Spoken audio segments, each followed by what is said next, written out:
যে আপনি সরকার, আপনি বড় বড় রাজনৈতিক কথা বলেন, রাজনৈতিক বন্দোবস্তের কথা বলেন, আপনি সিন্ডিকেট ভাঙতে পারেন না, সিন্ডিকেট ভাঙেন। আমরা শেখ হাসিনাকে ফেলে দিয়েছি, শেখ হাসিনার রেজিমের যত অন্যায় ফেলে দিয়েছি, কিন্তু শেখ হাসিনার কুকর্মগুলো আপনারা এখনো জিয়ে রেখেছেন। আজকে গণতান্ত্রিক ছাত্রজোট কর্তৃক আয়োজিত প্রধান উপদেষ্টার কার্যালয় অভিমুখে যে বিক্ষোভ সমাবেশ, সেই বিক্ষোভ সমাবেশে যারা উপস্থিত হয়েছেন সবাইকে গণতান্ত্রিক ছাত্রজোট এবং বাংলাদেশ ছাত্র ইউনিয়নের পক্ষ থেকে বিপ্লবী অভিনন্দন জানাই।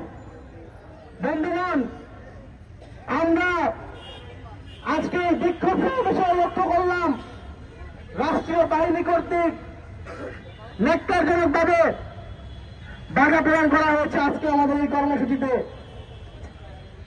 আজকে এই বাধা প্রদানের যে খেলা, সেই খেলা আমরা গত 15 বছরেও হাসিনা সরকারে আমরা খেয়াল করেছি। বন্ধুগণ, আজকে আমরা কি দাবিতে এই প্রধান উপদেষ্টার কার্যালয়ের সামনে এসেছিলাম?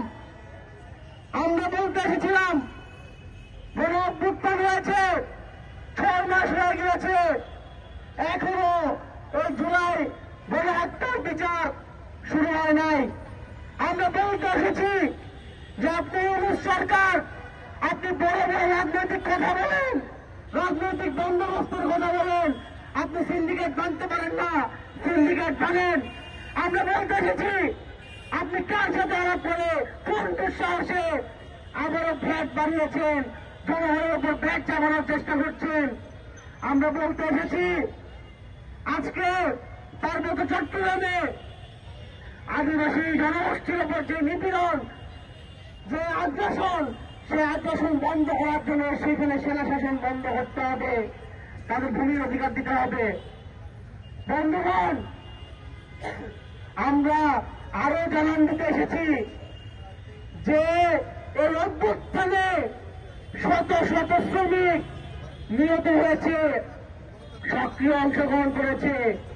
এই শ্রমিকদের উপর হামলা কেন হলো, এই শ্রমিকদের উপর গুলি কেন চলল অভ্যুত্থানের পরবর্তী সময়ে, তার বিচার করতে হবে। যে শ্রমিকরা বুকের রক্ত দিয়ে শেখ হাসিনাকে হটাতে বাধ্য করেছিল, সেই শ্রমিকদের বকেয়া বেতন কেন বাকি থাকে? আপনারা কথায় কথায় জুলাই গণ অভ্যুত্থানের কথা বলেন, জুলাই গণ অভ্যুত্থানের স্পিডের কথা বলেন, অথচ এই জুলাই গণ অভ্যুত্থানে যখন গণহত্যা চলছিল সেই সময় যে ব্যবসায়ীরা, যে বিকেএমএর সভাপতিরা, যে বিজেএমএর সভাপতিরা শেখ হাসিনাকে রক্ষা করার জন্য যে মিটিং করেছে, তাদের সাথে গিয়ে আপনারা হাত মেলান, তাদেরকে আপনারা বন্ধ করেন।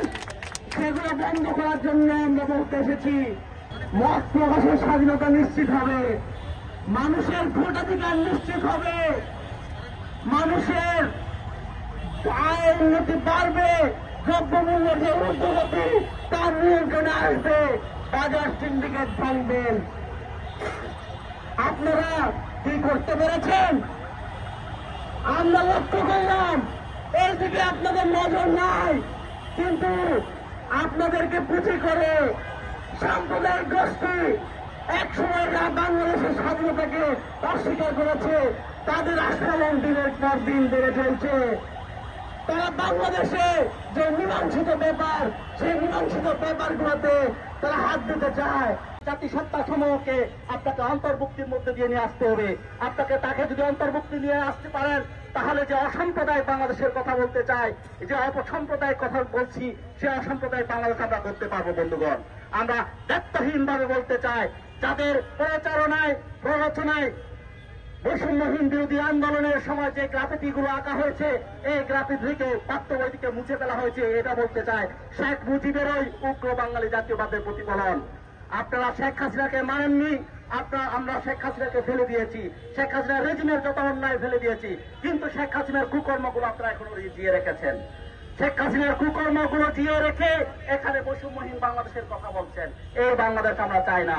এই বাংলাদেশকে করতে হলে আমরা আবারও বলছি, আপনি যদি দেশটা ঠিক মতো চালাইতে না পারেন, শ্রমিক, কৃষক, সাধারণ জনগণ, মেহনতি মানুষের দেশ যদি করতে না পারেন, দেশটা চালাতে গিয়ে যদি অন্যের প্রেসক্রিপশন নিয়ে আপনাকে দেশ চালাতে হয়, তাহলে বলবো সুন্দর করে আপনি নেমে যান, আপনার রাস্তা মাপেন, এটা বলতে চাই। আপনার রাস্তা মাপেন এবং যারা উপত্যান ঘটিয়েছে, যারা প্রাণ দিয়েছে তাদের উপর দায়িত্বটা ছেড়ে দেন, তারা দেখিয়ে দেবে।